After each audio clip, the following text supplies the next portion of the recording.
now time for the Soulful Psalms segment of Beacon of Truth. The Soulful Psalms is where we take one of the Psalms from the Book of Sung Praises, the kind of Hebrew hymnal, that we also use in our liturgical worship in the Holy Sacrifice of the Mass. We hear the Psalms in each and every liturgy, and we apply this Psalm to your everyday lived experience. And today we're finishing our look at Psalm 10. So Psalm 10 is in book 1 of the Psalms, Psalms 1 to 41. All of those Psalms attributed to David. This particular Psalm has no prescript or superscript. So there's nothing about, Lemenzeach, Mizmor HaDavid, for the choir master, Psalm of David. There's nothing for this Psalm.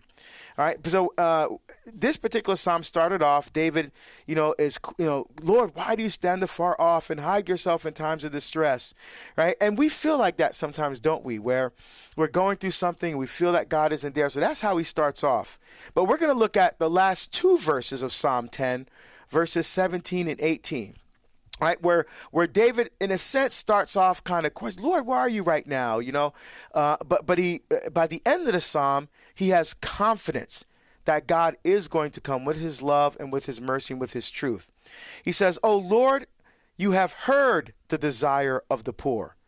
Right, so not just the materially poor, but those who are poor in spirit, those who are living humbly before God. Right, again, humility doesn't mean thinking less of yourself. It means thinking of yourself less, right? So those who bring themselves to humility before the Lord, those are the spiritually poor.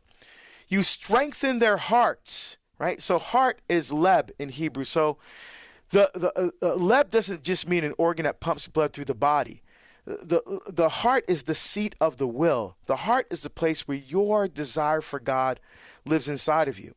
So David is confident that the Lord will hear the poor, and in hearing them, he will strengthen their heart, strengthen their resolve, strengthen their desire to choose him, to be in an intimate, loving, life-giving communion relationship with God. You turn your ear to give right judgment for the orphan and oppressed. And again, love this anthropomorphical image that David uses for God. Like, you hear, like if God has ears, right?